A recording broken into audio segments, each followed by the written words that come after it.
Good morning नमस्ते सबैजनालाई। अब यो अहिले म मामा घरमा बिहानै अब यहाँ मामाले बारीमा लगाएको सागसब्जीहरूको चाहिँ एउटा सानो भिडियो बनाउन मन लागेर चाहिँ बारीतिर निक्लिँदैछु। यो मामाको सोलर प्यानल, यहाँबाट चाहिँ सिँचाइको लागि चाहिँ पानी बोरिङको व्यवस्था छ।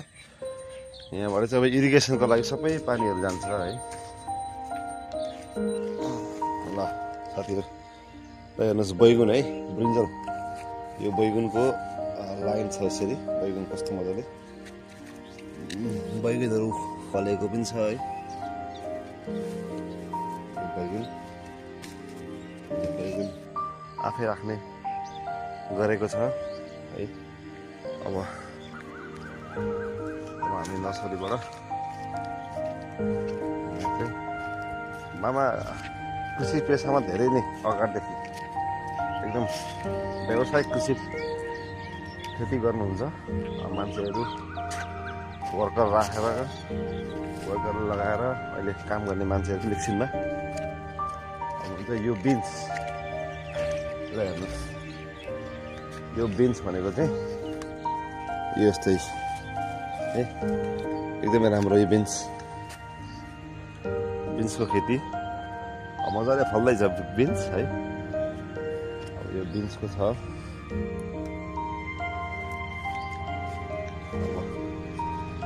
बिन्स यो भारी। ल हेर्नुहोस्, बिन्स कमै छ बिन्स। यो यता अगाडिपट्टि चाहिँ बोडी पनि राख्नु भएको छ है, बोडीहरू।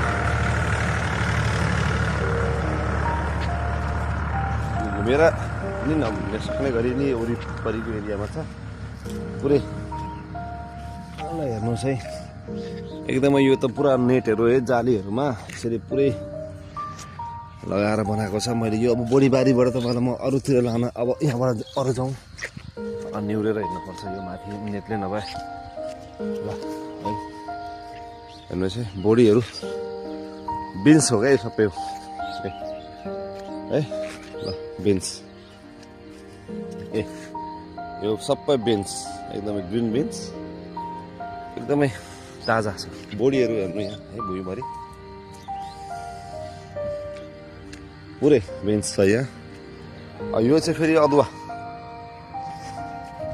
यता अदुवा बारी पनि छ टन्नै है। अदुवाहरू यस्तो मजाले अदुवा आएको छ। यो आँखामा घाम परेर अलिकति मैले यतापट्टिबाट एङ्गल देखाउन सकिनँ, बिहानै आँखामा घाम। यो अब हामी यहाँबाट हेर्नु है, यो चाहिँ लौकाको, एकदमै लौकाको छ। लौका त धेरै छ, झन्डै हेर्मेनैसितै चाहिँ जति यो हेर्नमा जति रमाइलो सजिलो लागेको छ नि होइन, गर्न चाहिँ बहुतै अप्ठ्यारो छ है। किनभने हाम्रो यो बानी छैन है, माटो घाम पानीसँग खेल्नको लागि। हामी यसलाई चाहिँ कृषि पेसा राम्रो छ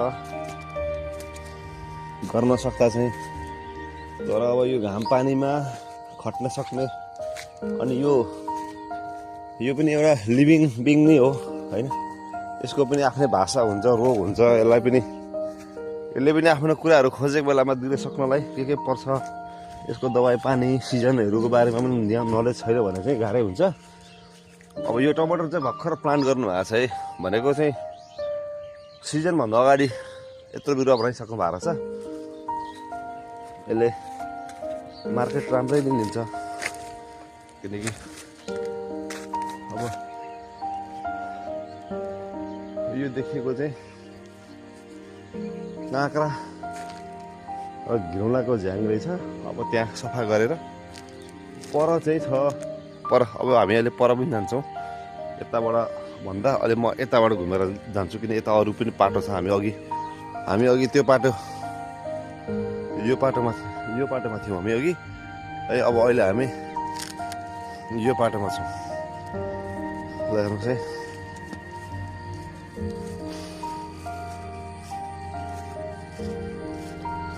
फुर्सद चाहिँ हुँदैन है। यो अब तपाईँको यो रोपेपछि कहीँ जान पनि मिल्दैन।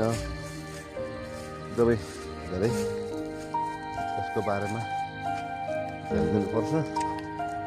ल अहिले हामी यहाँ ल लौका हेर्नुहोस् है फलेको यो टोटली ल है यो पुरै लौका आएको मस्याङमा। अब यो लहरोहरू बढ्ने क्रममै छ। ल हेर्नुहोस् है लौका फलेको साह्रै राम्रो। अब यो फल्यो भने त पछि मामाले भन्दै हुन्थ्यो यहाँ त पुरै लटरम्मै पुरै झुल्छ। अब यो देख्न सकिन्छ है।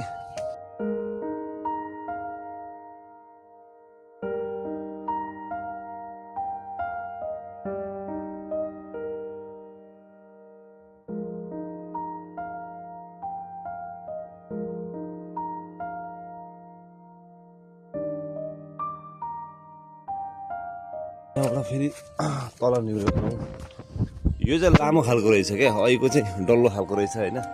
यो चाहिँ लाम्चो खालको रहेछ क्या है। त्यो अघि हामी छिरेको चाहिँ डल्लो खालको रहेछ, यो चाहिँ लामो खालको घारी रहेछ। ल हेर्नुहोस् त लौका अहिले लौका कसरी छ? 80 रुपियाँ गोटा, 100 रुपियाँ गोटा बिक्री भइरहेको होला है मार्केटमा। यहाँ चाहिँ नि अब यस्तो झिरेर झुन्डे छ। अब यो लहराहरू पुरै फिजिने बेला भए भर्खर त यो अब रोपेर होइन जाँदैछ। निहुरेर चाहिँ ढाडे दुख्ने गरी निहुर्नु पर्दो रहेछ। ल हामी अहिले अर्को बाटोमा आइपुगेका छौँ। पुरै पाइप यहाँ के रोप्न लागि जोतेर आलु, सानसानो आलुको बिरुवाहरू आलु उम्रिसकेको छ है। आलु रोपिसक्नु भएको छ, आलु उम्रि पनि सकेछ। ल मेहनत छ नि है, हेर्नु न एकदमै मेहनत छ क्या। यो भिडियो बनाएर देखाउन र हेर्नु जति सजिलो छ त्यति बहुत लौकाहरू चाहिँ कस्तो दामी तरिकाले लौकाहरू फलेको छ। अब यो चाहिँ डिस्ट्रोय गर्ने बेला भएछ मामाले है। यो अब यो चाहिँ पुरै यो यहाँ चाहिँ घिउलाहरू प्लान्ट गर्नु भएको छ। अब यसमा चाहिँ फेरि यो हटाएर आज भोलि मान्छे आउँछ सबै हटाएर यसलाई अरू नै थोकेहरू प्लान्ट गर्नलाई आफ्नो कम्पाउन्डहरू चाहिँ यसरी घेरेर होइन। गाई बस्तु बाख्रा मात्रै यसो हिँडेको करेलाहरू पनि यसरी है देख्न सकिन्छ है। करेला हेर्नुहोस् है, यस्तो मसिनो मसिनो चिचिला करेलाहरू है। अब यो पर यहाँ छ यो सबै करेला। यो चाहिँ 2-3वटा बोट रोप्नु भएको छ होइन। अब यस्तो सानोमा टेको लाएर फल्ने गरिरहेछ है यो अब यो मेवा है। आफूलाई खानलाई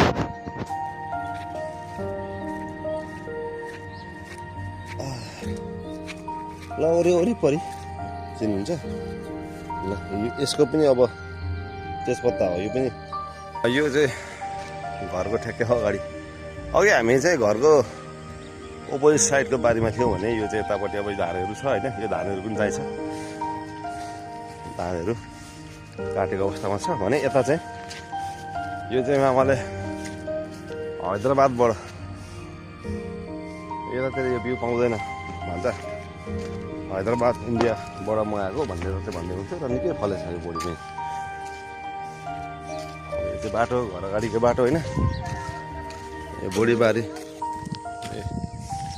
यो अहिले बाटोमा है।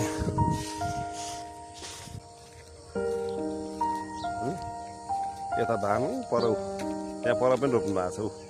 त्यो पर घाँस देखिँदैछ होइन। त्यो पर बिरुवाहरू त कोपीहरू रोप्नु भएको अरे, कोपीहरू रोप्नु भएको छ।